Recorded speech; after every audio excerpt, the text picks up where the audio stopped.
to the third edition of Royston Reel. And I'm very pleased to have with us today Charlie Deakin Davies, who is a music producer, writer and artist. Hello. Charlie. Hello.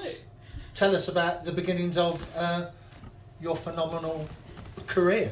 Thank you. It's quite funny being here or driving into the area today because I went to school in Edwinstree and Freman, which are both in Buntingford, so it was a right trip down memory lane.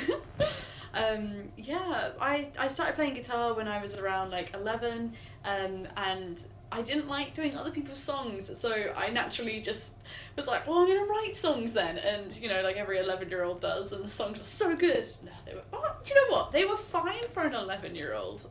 My mum would say that probably. But naturally I was like, I'm going to just start a band. So I just, was really lucky because in Edwinstree there was quite a good music system, and there were a lot of people that were having music lessons, which is not universal across, the whole world or even the UK. So to be able to just find a drummer, a bassist, a keyboard player and a singer all in my one class makes quite a big difference.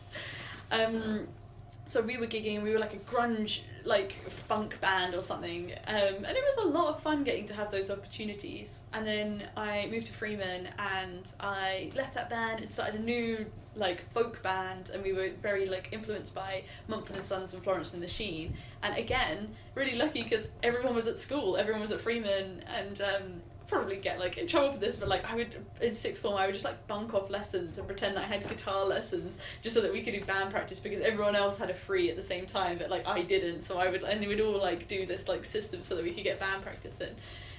But being in that band was really pivotal, because we started working with some major record labels, and my mum was very involved in the band as well and helping us get to that established point.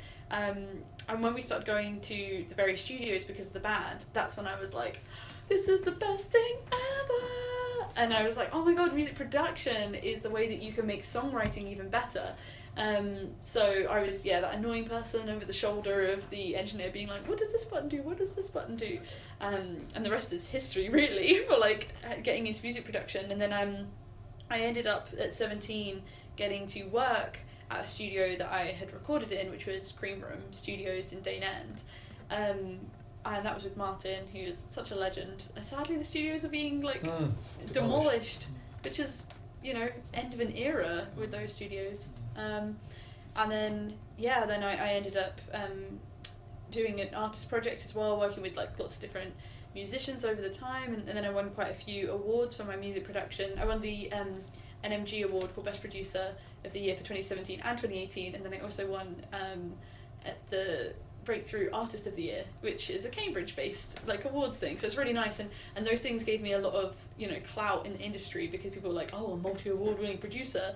And then I ended up winning another award, which was the European Pro Sound Award for Breakthrough Studio Engineer. And that, in a series of events, ended up with me working for Gary Barlow for the past 2 years. So that's a very speed run version of how I've got to this point. So just a question. If you were at the age of 16 and you decided that you wanted to go into music production, and perhaps your route has probably been a little bit more, I was going to say chaotic, but perhaps chaotic is the right word. Yeah, I think in how you got into it. How would someone who's of a young age get into music production? Well, something that's so amazing that makes a huge difference from when I was 16 trying to get into it versus someone who's 16 now is technology is so much better. God, I was using Cubase 5 on a outdated computer or whatever, and I did it, and that's what I used. And then I got a Mac and got Logic, and that made a big difference. So right now, you can use GarageBand, Logic, Ableton, Pro Tools if you're feeling fancy, Fruity Loops, there's so many different softwares that you can find what suits you. My first bit of advice would be just have a go, mess around on these softwares, and then the next sort of thing is finding clients. Pre-pandemic, I would go to gigs and see people and be like, oh, I love your music, have you got anything recorded? And especially if I went to an open mic, the chances are they had no music recorded, so it made it very easy to I don't know, just that they want to get their music recorded, so they come along. In the pandemic, the way I've been getting a lot of my work is just through playlists, finding playlists and contacting people that way, or just doing shout outs on my social media. But ultimately, just making people aware that you're available for work means that you can get more work. Can you go to college to learn music production? Oh yeah, that whole thing. So yeah, I personally didn't, No. but you totally can. And again, this is something that's really great about Hertfordshire, is it's so close to London. So I didn't personally feel the need to have to go to college to study music production or university or whatever, because I was like, I get so many opportunities just from being close to London and going to these networking events. And also, you know, I was lucky I had a shed at the bottom of the garden, aka the den, so I could use that as a studio. But for people who are trying to get into it and maybe don't have the same access to that resources that I had, college is a really good holding ground, and it teaches you the foundation of everything. The only thing I ever say to people that are going to go study at college or university any form of music is you will never be asked for your degree. Like, you'll never be asked for your qualification. It is purely for you. So it's what you make of it. And use it as a holding ground. Do so much extracurricular stuff as you possibly can, because that's how you make all the contacts. So presumably, if you did, I'm changing it slightly, but if you did go to college and you learnt the theory of it all and you did it, if you haven't got that ear for music though, you're still not going to get anywhere, are you? It's a very hard industry if you aren't able to think outside the box. Yeah. It's not just about it's not just learning a production system, No. and then you record it and then someone sounds like vile, but you don't know what you're doing to get it right, and it's just kind of must be quite difficult. I guess. Yeah. I mean, some of the best people have actually learned stuff not because they've got a degree, and I'm not, Bill Gates hasn't got a degree, but he was given the opportunity. Yeah. And now look at him. So I guess it's not all about degrees. You've got to have a certain flair. Yeah, I think also, especially if you are looking at the music industry, there's lots of different sectors of it. So if you are a very outgoing person and you really like making a lot of connections and you really like doing that, then maybe you might find that more music management or music publishing or something that you're very front facing, very connecting people might actually be something you're more interested in. If you're very much like, I only want to do the technical side, I only want to do it, then maybe look into more engineering. It's just really hard to get jobs in engineering. It's not impossible, it's just that the studio structure has massively changed, especially because of the pandemic, whereas so many studios have been shut down and they don't just hire engineers in the same way. Most of these studios have been turned into small box rooms, and they don't have resident engineers because you're your own engineer. And then production, I think, is this really nice hybrid, which is you're techie, you understand all of the engineering side of things, but also you're really good with people and you're really good at creation. So, I mean, I always describe a producer as more of a project manager, because they have to oversee everything that's going on, getting the session musicians in, getting all the stuff, meeting all the deadlines and everything. But also, you have to be really good at making an artist feel the most comfortable they've ever felt because they're going to do the best vocal take they've ever done, or the best performance of their life in that moment with you. So it's a lot of social skill as well as... So, going back to your 11-year-old self, if now knowing what you know, what would you have changed if you could have changed anything? You don't have to have changed anything. Yeah, no, I think it's a really interesting being concept. Perfect is good. Yeah, I mean, what would I have changed? I do feel like all of my experiences shaped me to do what I do now. I don't know if my 11-year-old self would have changed anything, but I think maybe my 17, 18-year-old self might have made some other decisions. I think something I'm finding interesting now, so I'm 25 now, and I would say that because of my complete dislike of any education system, it did mean that I didn't learn some basics of music production, which haven't held me back, but probably contributed to my imposter syndrome. But the reality is, I think that there was so much stigma because I have learning difficulties around learning things that, I can't help that I didn't want to do it. Kind of Imposter syndrome? Yeah. Well, imposter syndrome is... Well, you bluffed it. Yeah. Yeah, I've bluffed my life. My entire 20 years in accountancy has been a bluff. Yeah, exactly. I probably told a bluff, but anyway. But I get it. You bluff it through. Yeah. But by bluffing it through also, to a certain extent, you learn a lot as well. Because you have to learn really quickly.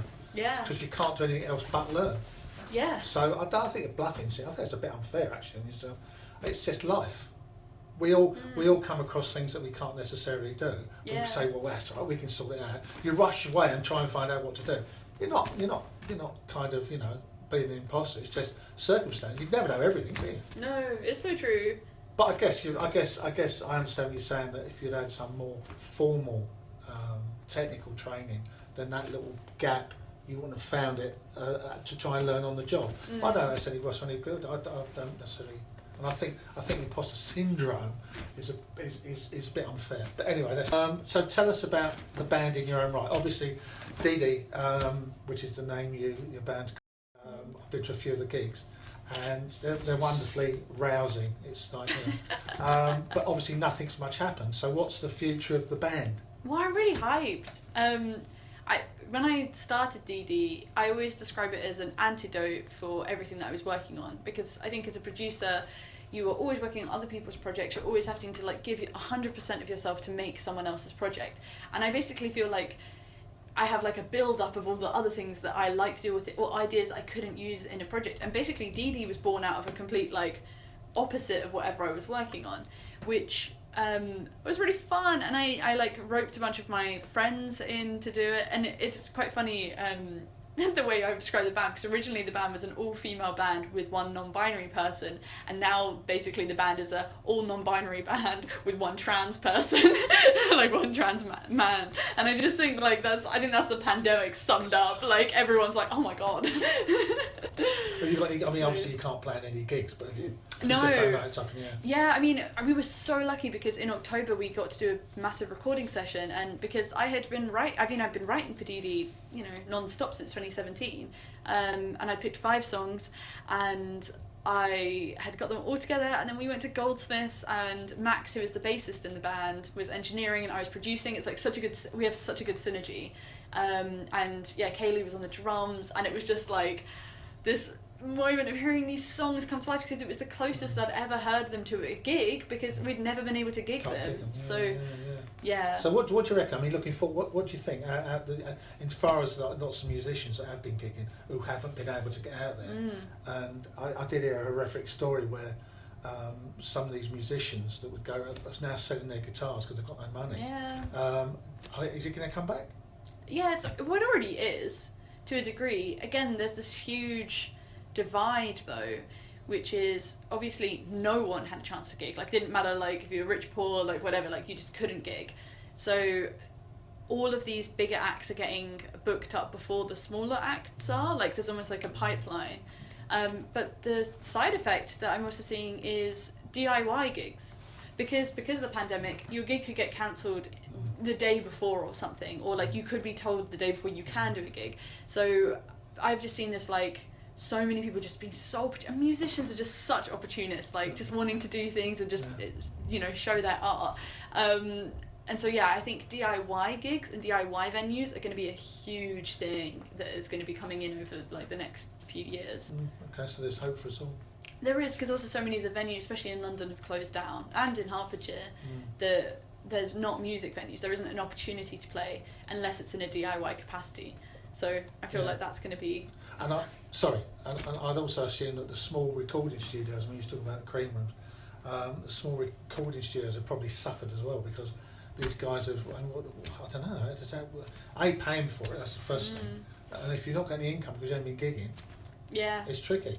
Unless, of course, you go out and buy a computer yourself, and then you're up against recording something that probably sounds like pants, because you just don't know what you're doing. So it's a tough time. It is. I mean, the MPG were really good at trying to inform everyone to the best that they could. I mean, we have very limited information MPG? from Music Producers Guild. There's very limited information going out, but they would always send out comprehensive sheets of you're allowed this many people in the studio, you're allowed this, and that honestly is what kind of kept the studios alive a bit, knowing what they could and couldn't do. But yeah, I mean, there's a whole genre of music which is bedroom pop, which was slightly popular before the pandemic, but oh my god, it's just so popular now. But then there's also this other thing, which I'm so optimistic about DD, is people are kind of now sick of this quiet sitting in your bedroom music. People are just dying to go outside and dying to dance, dying to just do anything. And so I feel very glad that actually, because my original recording session was the weekend the pandemic got announced. I was meant to do it then, and if I had got it done, I probably would have released it in the summer, not been able to gig it, not been able to do anything, really had such a terrible time trying to get the music out there. So in a way, I'm kind of glad that it's background to now, and the vaccines are coming out and stuff. Yeah. So like, might actually get to like do massive gigs with the brass band and everything. So Wonderful. yeah. Fingers crossed. Okay, so we, one of the areas that sort of intrigued me slightly, well, quite massively really, about you and about having done all these hours of study that I've been doing about things is this concept of gender and the impact of that in music and the things you've been doing to promote that area like of gender life. diversity. Gender diversity. Because I'm actually, up until probably 12 months ago, I was kind of a bit of a stick in the mud and a bit not quite grabbing all this, but now I'm beginning to see what we're talking about, and that's something I think I'm quite interested in. I've got absolutely no doubt people will be interested in as well. So even if it's just to get more of a handle for the older people like me to get on what we're talking about here and how that's been impacted by you and what you're doing to improve that within the music industry and probably general people's well-being and acceptability. So perhaps you can start with what you're up to with that. Yeah, I mean, I could just do a little, description of what these words I'm about to use are, because then you have like context on them. For, absolutely, whatever you feel good with. Yeah. So obviously, gender is in this current world quite a binary. You're either male or female, even though that's not representative, because there are people who are intersex. There are people who genetically are not one or the other, but also people who just identify anywhere between this whole like diaspora of things. But basically, you've got a cis person, and a cis person is, so as far as I'm aware, you are cis, you were assigned male at birth, and you identify as a male, so you are a cis person.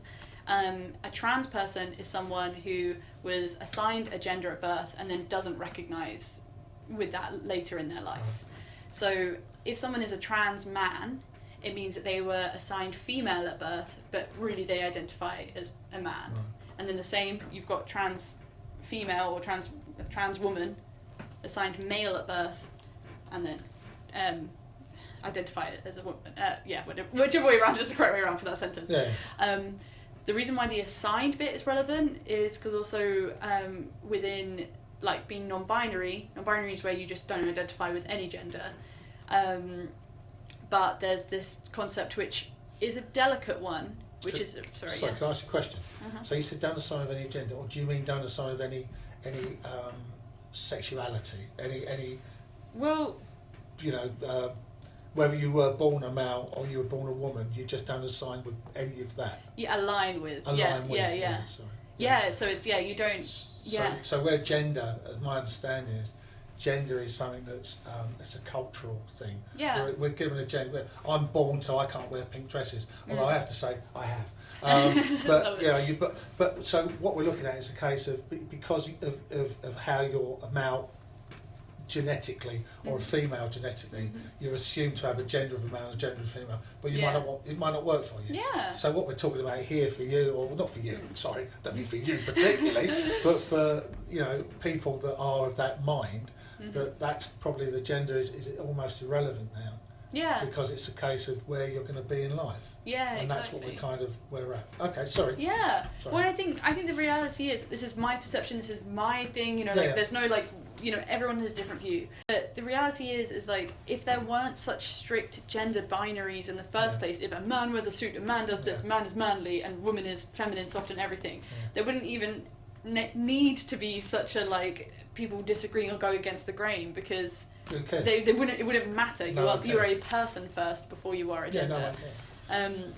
So I think that makes for an interesting thing. But the reality is also, because we do live in this binary world, if you were assigned female at birth, your life, and then if you identify as non-binary, or assigned male and identify as non-binary, your non-binary experience isn't the same, as much as you're sort of put into this. And it's important to recognise the non-binary is not a third gender.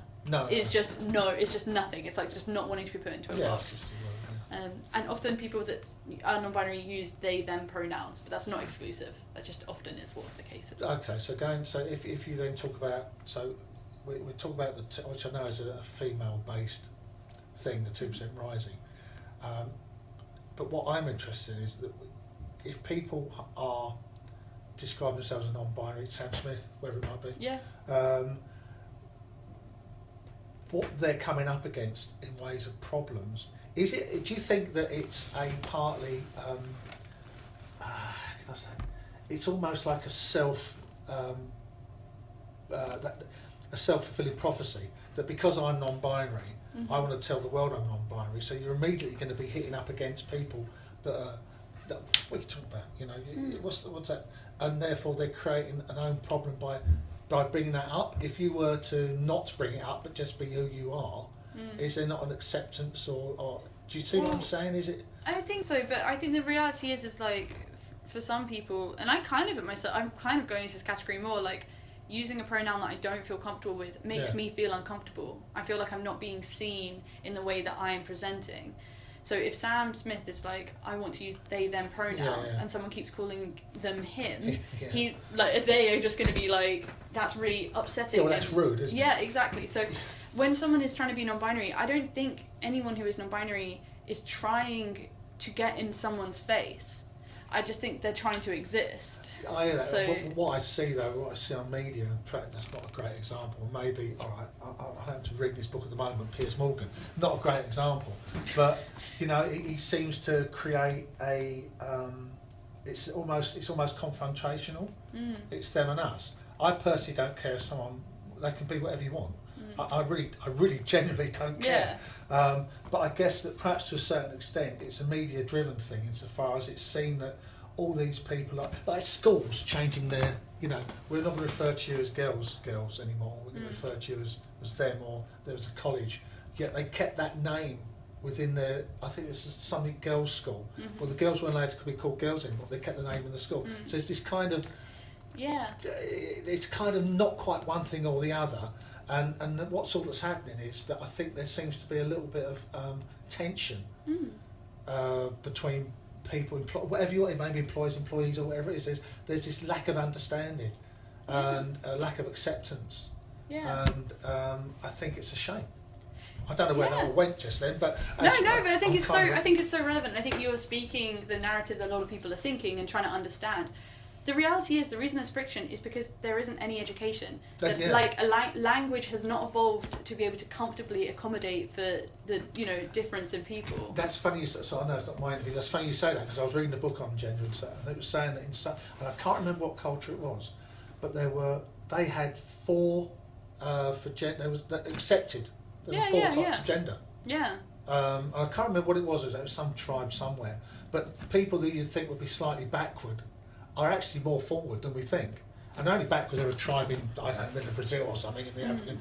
But it's quite amazing, really. And I just don't understand why people in this day and age, you just can't accept someone for what they want to be. Yeah. And as long as they're not,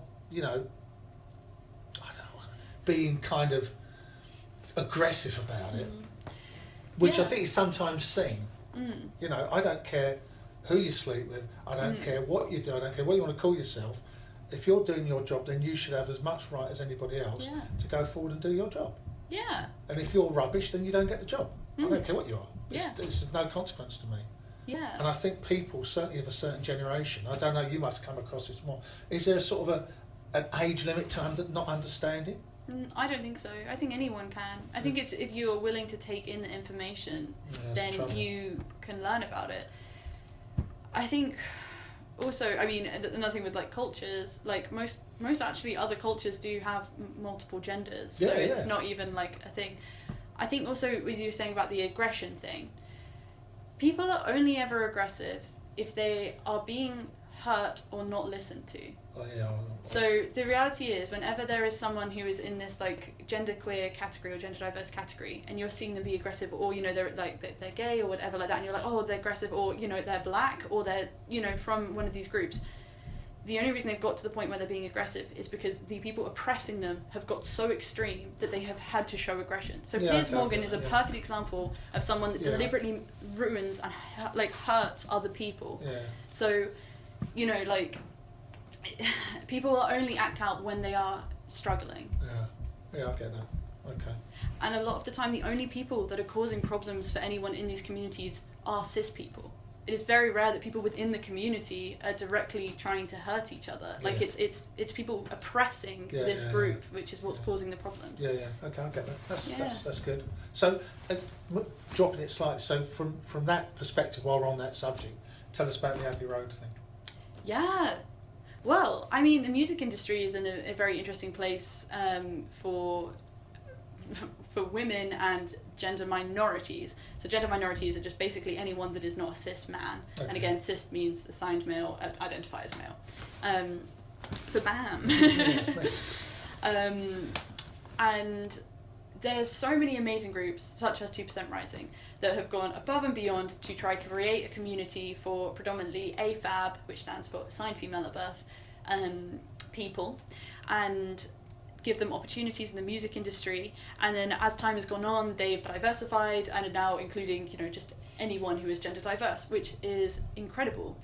The Abbey Road documentary we did was not directly to do with 2% Rising, but I think having the springboard of an organisation like that and being able to be in an environment where you feel safe, Normal Not Novelty through Red Bull as well created this thing. But one of the things is when you are... Sorry, when you say feel safe, what do you mean? Feel safe because a lot of the time when you are in mixed environments with cis men, they can be very domineering, literally, you're just very undermining. A lot of the time you're assumed that you don't know what you're talking about, even though you could be extremely more qualified, which is something that happens in all industries. Right. But it especially happens in music because, as the 2% name suggests, it's actually, when it was made, only 2% of record producers were women. So, and that was a year ago. So that's a really small number that's, I think, massively increased, especially through the pandemic. Could I ask you also then, but you're a record producer, so you're part of the 2%. Mm-hmm. But why isn't there more? Because you've obviously would have come up against the same problems that another female producer would have come up against. So why has it been all right for you, but it's not all right for someone else to have got through to that stage? Well, I think it's partly to do with support. I feel like I'm in an incredibly supportive environment. Like my mum is very pro me doing it. Also my dad, I guess, just very, very supportive. I think also it just depends what you're trying to achieve and what you really want and how many negative experiences you've faced on the way. Because some people could be very deterred from it and not want to do it. I literally know people that don't do music production anymore because they were assaulted or harassed by men. There is something that But the real reason why there's not many women in music production or AFAB people is because at those pivotal ages in childhood and at school, a lot of the time when people are picking their GCSEs or A levels or even younger than that, the boys always get put in technology classes and the girls always get put in food tech or whatever. They're always split at that point. Girls are always discouraged from doing technical things, boys are always encouraged. And this shows in the fact that there aren't that many men in some other more female-led industries. It happens both ways because of this. Yeah. But a big thing that I've been trying to do, and I've literally spoken in schools and stuff, is try to encourage AFAB people at the age of just before they're picking their GCSEs or before their A levels to be you should take music tech. It's really exciting and you can do so many jobs with it. Yeah. So that's a big reason. I don't think it's down to anyone's lack of willpower. I think it's that they've not even shown the door that they could go through. So that's So it's really all this is an education thing, isn't it? It is. I would say that the root of everything is just educating people. It's very young. Yeah. So going back to the 2% Rising is trying to get more females into the music industry because they're up against the misogyny of guys that are already there and are being dicks basically. Yeah. Anyway, which I think is sad, but there you go. So the Abbey Road project, what was that specifically about? So that was specifically about on International Women's Day. I got asked by Abbey Road to do a talk for them, which was fantastic. And that was in the beginning of March. And I was like, okay, I'm here for this. Maybe not directly my gender identity, but whatever, I'm going to go for it. And then I just had an existential crisis. I was like, I'm not a woman, or I'm not a woman. I'm just sort of to quote Jesley, I said woman, that's funny. I'm not I'm not like that. And then I did this whole post online being like, you know, I want anyone that feels like they are, you know, gender non-conforming to not feel the pressure of like International Women's Day and stuff like that. And then Max Churchill contacted me, who's literally like my best friend, was just like, oh, like, don't worry, bud, like, it's International Trans Day of Visibility, like, in 2 weeks, like, we can do something there. And then my brain was like, we could do something there. And then I like contacted Abbey Road, and like we came up with this whole plan to do this documentary, and the whole premise of the documentary is to normalise trans and gender diverse people in the studio. Because the reality is, whenever you see media of, you know, non-binary people, trans people, genderqueer people, it's always like a freak show. It's always like a novelty. It's like, what makes them so weird? Why are they so weird? And like, we've already battling so much with women in the studio, it's even harder for people who are like genderqueer. So we just thought, well, let's just do a thing where we're just in the studio and we've just got 4 like gender diverse people just doing our jobs, and it's at one of the biggest studios in the world. And then we made this documentary and we did a panel talk, and it was just like, it was an emotional journey.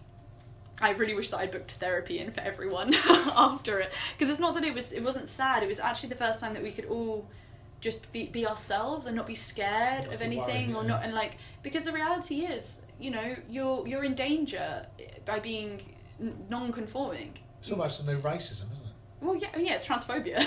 Yeah, exactly. Like, you know, it used to be you were black, you were worried about, you couldn't do this, you couldn't do that, you were worried about walking down the street like this. And now it's moved on. Well, it's not moved on. Yeah. It hasn't moved on that much. It's just people spread you more. now spread. Yeah, there's more. Like, I mean, transphobia always existed, but because there are so many more people identifying as trans, and when I say trans, I actually am using like trans asterisks, and I'm encompassing just everyone that isn't cis in my description here, or whatever gender non-conforming. But yeah, like, it's, you know, it's a real danger, because people are just so, I mean, I've literally had homophobic attacks in public where people have been shouting slurs at me and saying really aggressive things, and like, you know, I guess I haven't really been out in the world that much since the pandemic's hit, where I feel like I'm vulnerable and people are just not interacting with people as much, so you just like don't have that. But like, I have friends who will literally, like, if they are a trans masculine, you know, they're worried to even get an Uber and then have to put their voice down as low as they can so that they don't get hate crimed, you know, like in an Uber or something, which it happens all the time. Like, we're so vulnerable, and for some reason we're just so like, people just are so ready to pick at us or hurt us for no reason, and I think a lot of the time is this lack of education. Yeah, definitely. I mean, even, I was speaking to Steve, and Steve's obviously a black guy, and I wouldn't have believed. I still don't. I find it difficult to believe that even, you know, I guess I'm a cis or something. Yeah, you're a cis. Yeah, and I've never had any problems in terms of that. And you tend to think because you don't, that perhaps it's all a bit, you know, inflated a bit by the newspapers, and but it clearly isn't, because even my ladies I know who did my tattoos and things, they've had problems. Yeah. And you wouldn't think so. But you would think, you know, you should be able to walk down the street without getting shouted at. And it really is a sad thing. Yeah. And I think it's great that people, especially, well, I don't mean this in any patronising way, but young people take it on board and try to do something about it. And really, people like me and my age group, we should need to become a little bit more understanding that life moves on and this is part of life, and we need to understand that the things we learn, you know, 40, 50 years ago, it changes. Yeah. You know, slavery was acceptable 200 years ago, but things change. Yeah. And we need to go along with that. And it's nice that people can explain and put a bit more meat on the bone of what actually goes on that we are pretty much sheltered from. Yeah. Which is terrible. I think, you know, especially now, the new society, the new norm of COVID and whatever else is going to happen, we probably need to be a little bit more understanding. Well, the thing is, it benefits you. Well, of course it does. Like, of course it does. You know, because like, you would have experienced so much toxic masculinity throughout your life that if you hadn't experienced, you might have been a different person. Which I'm not saying is better or worse, but you may not have had to deal with certain problems. I get that, because I don't like particularly going out with a group of men. I find it a little bit too. It's a bit, you know. Well, you know. I was going to say something that I can't really say, but I think people know what I mean. It's quite a competitive environment, and I find that a little bit it's too much. Yeah. I'd rather have be out with, well, a group of women. It's more relaxed, it's different. I can imagine that if you can all go out and it's not a really toxic environment, or you're trying to, be male and be kind of, I'm going to be the first to, it must be so nice and relaxing. Yeah. And for you to go out and it's not going to be, there's not a threat of anything happening, or a trans man or a trans woman, there's not a threat of something's going to be happening. Just accept. It's probably nice. And I think it's great that you try to bring it to the fore, and in such a public environment like Abbey Road, that the message gets out there. Yeah. Because in fairness, I mean, for me, obviously, because I know you because of being married to your mum, but it's kind of, because of you, I kind of now feel a bit more relaxed. Not relaxed, but I understand more. And that's been good. And because of you, I've tried to find out a bit more as well. Yeah. And that's made me more understanding. And I think anyone out there that's got an issue needs to educate themselves. It's not about whether you accept it or you don't accept it. It's about you being educated enough to realise that we're all different. Yeah. And some people need to do things differently. And you need to take it on board. So the problem isn't the person that's a trans or whatever else. The problem is you for not accepting that. Yeah, exactly. And you need to change that for you. So well done you. Well, well done. Yeah, that's a really good conclusion. 63 and just about things, so that's the good. problem is you. So listen, I mean, anything else you want to add to anything we're speaking about? You're more than welcome to. Your main message you want to get out there about Dee? I mean, obviously, Dee will come up on the credits and all the rest of it. Your music will be. If I use one of your tunes to open it up and close it with. Yeah. So anything you want to add to it that we can? I just wanted to say thank you for inviting me in, and I think that you're a great role model, and also for inviting me in to have this conversation, because the reality is people like you will listen to people like you, and if you're spreading this good message about education and understanding, then that's going to be a really big push, and understanding the power and influence that you have for positive change. Yeah, I think if one person, I don't know how many people look at these Royston Reel things, but if one person just sits back and thinks, I think we've got a result. Yeah, I agree. Perfect. Listen, on that note, thanks Charlie for coming in. Thank you so much. Appreciate your time. I think there's a lot more other stuff that I would love to talk to you about. The stuff you do that I know when you come home you're talking about things, and I sort of leave you to chat with your mum and things, which is great. I think you need that time. But there's loads of stuff, and maybe in a few months we might have you back to talk about something different. Yeah. But thanks very much. Thank you for having me. Pleasure. Dun, dun, dun, dun, dun, dun, dun, dun, dun, dun, dun, dun. Anyway, that's great. I enjoyed that. Thank you. Thank you for recording. There was a quote I was going to say, but I couldn't remember it very well, which is basically the concept of the first act of violence within misogyny is not against women, it's against men, against their emotions. Yeah, I would say that's probably absolutely spot on. Because if men weren't told to constantly repress themselves, they would be less aggressive. Yeah. And then they wouldn't be aggressive towards women. And I think it's something that will change over the next, I don't know, I like to think quickly, but it won't be quickly. It'll probably be the next 50, 60 years. The next generation. I think it's when Gen Z are in power. Yeah, I reckon it will be different. If you can make a change on the next generation that's coming up, that will be the difference. And I would welcome seeing it. But at the moment, I think you're up against males aged 50. They've all gone through the eating educational system, drinking with their mates, all jolly and all that crap. And I think it will take a long time to change it. It's education. But the awareness is so important. Yeah, I think we're in a good place. And I think that's good. I think it's a good start, and I hope it carries on. Yeah, me too. We're done. Sorry. Yeah. Bonus reel. Sorry, just rambled on a bit there.